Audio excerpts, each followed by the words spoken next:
Teachers, I wanted to show you a couple of things that you can do to make it a little more likely that students are going to be able to join your Zoom meetings. Over the weekend, some things were changed to our defaults. They're now requiring us to have a password for things.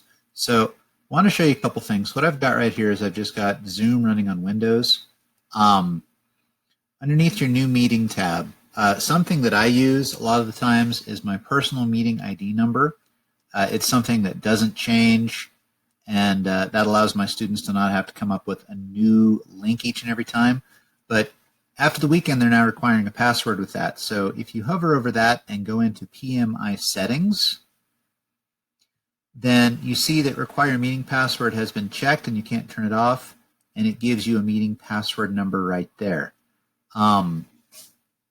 So you want to make sure that if your students were using a different ID last week, or if they were using your personal meeting ID last week, that they now know that there's a password that goes with it, and here's where you can look it up. You also have the option underneath that where it says to copy invitation. That gives you a link. Let me see if I can just pull up a real quick thing here and see if I can show you what I'm talking about. I'm just going to paste it on this so we can all see mine. It gives you a link that's got a password built into it. I'm going to show you a setting here in a minute that will allow you to just post this link and let students join with one click, where they don't have to stop and type in the meeting ID and password each and every time. Anyway, the settings you can get to through the wheel right here. It opens up a settings window.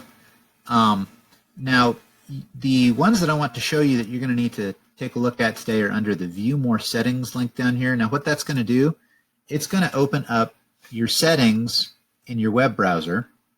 If you're not already logged in your web browser, you're going to need to log in with your user ID and password.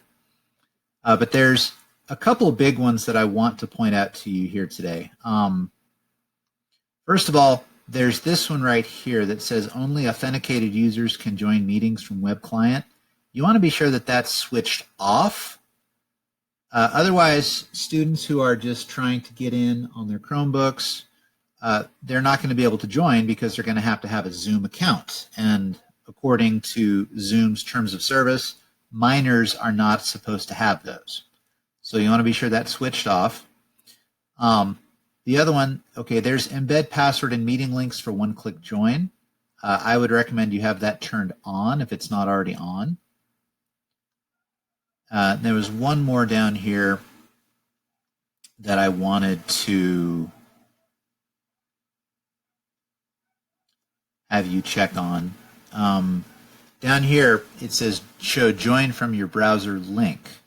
Students with Chromebooks that won't let them install the extension basically have had to click to join and then click a button that takes them to a new tab where it then tells them that they can't install the program they need.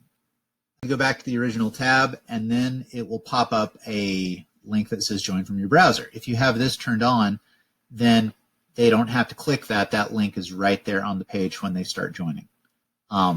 Any place after you change things that it gives you the option to save, be sure and click save, and then from there on out your student should be able to access your meetings.